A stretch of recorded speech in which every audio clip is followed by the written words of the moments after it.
depuis le début de l'année, le gouvernement a fait des efforts importants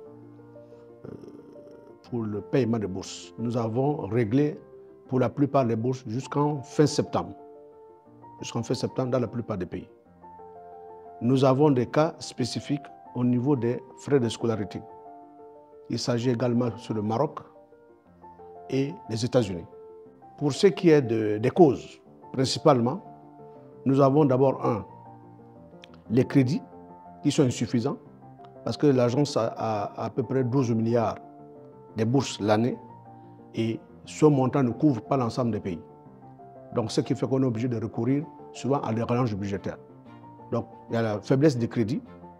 Il y a également le retard dû à la mise à disposition donc, des papiers administratifs.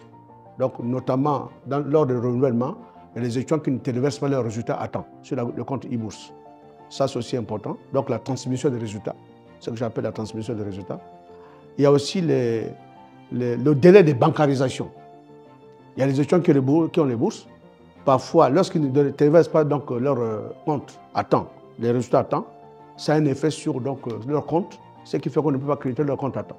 Donc voilà un peu les principales raisons qui impactent directement sur le retard de bourse.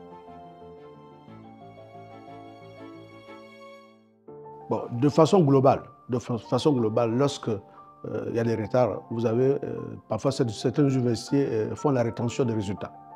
Donc la rétention des résultats, la rétention des diplômes, l'exclusion des étudiants dans les logements, les abandons parfois, ce qui est regrettable. Alors, ce que je dois dire, et il faut le reconnaître, c'est que la bourse est une aide. La bourse est une aide à l'étudiant. Donc la bourse ne se substitue pas aux parents. Je rappelle que la bourse vient en appui aux parents. Donc les parents ne doivent pas se retirer définitivement en pensant que la bourse vient de les remplacer. J'attire l'attention des parents pour dire aussi qu'ils ont une responsabilité.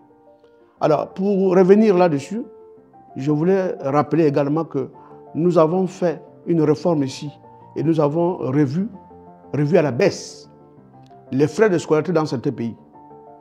Donc, ce qui fait que lorsque l'enfant s'engage sur un programme, généralement, là je parle de frais de scolarité, il y a une partie qui est payée par l'État et l'autre partie qui est payée par les parents dans certains pays.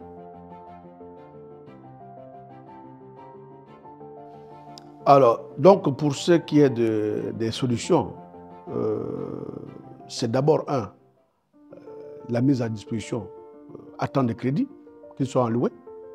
Ça, c'est important. Et là, c'est du côté de l'État. La deuxième chose également, c'est de dire qu'il faut que les étudiants téléversent leurs résultats aussi à temps. Et donc, activer leur compte e-bourse à temps. Okay? L'autre solution, c'est pour dire quoi? C'est pour dire également que nous devons intensifier nos partenariats avec les entreprises pour ce que j'appelle souvent le programme Une bourse, un emploi. Lorsqu'on arrive à ça, ça veut dire que non seulement la bourse est payée par l'ANBG, via la BNG bien sûr, mais également il y a aussi la question de l'employabilité qui est gérée derrière lorsqu'on est dans un programme spécial. Il y a aussi l'augmentation les quotas de bourses de coopération. Parce que comme vous le savez, dans le cadre d'une bourse de coopération, il y a une partie qui est payée par le pays d'accueil, certains à 100%, d'autres moitié, et l'autre partie est payée par l'État gabonais. Donc lorsqu'on augmente le nombre d'étudiants dans les bourses de coopération, généralement on ne paye pas les frais de scolarité. Ce sont les universités publiques. Donc nous encourageons, nous allons intensifier donc les bourses de coopération pour faire en sorte qu'il y ait plus d'étudiants dans le public, que le privé. Parce que la question du privé pose beaucoup de problèmes. Notamment le cas de la France, pour n'en citer que ce pays, nous avons une enveloppe de 27 milliards l'année que nous versons en France et une bonne partie est engrangée par des établissements privés. D'où la réforme que nous engageons pour dire que désormais, cette année on n'a pas envoyé au privé. Nous allons poursuivre la discussion pour faire en sorte qu'il y ait plus d'étudiants dans le public français que dans le privé. Et nous avons une partie d'étudiants qui sont sur les bourses de pétrole. Et il faut le dire à haute voix. Et sur la question des bourses de pétrole, nous avons préfinancé à peu près 1,1 milliard. Je dis bien préfinancé. Et donc nous attendons du ministère du pétrole via le programme donc PID, PIH, le programme d'investissement diversifié qui est géré par le ministère, et c'est l'argent qui vient des sociétés pétrolières, 2% du chiffre d'affaires l'année. Nous attendons cette enveloppe pour combler le trou qui est lié au fait que nous avons préfinancé les études des boursiers issus du pétrole.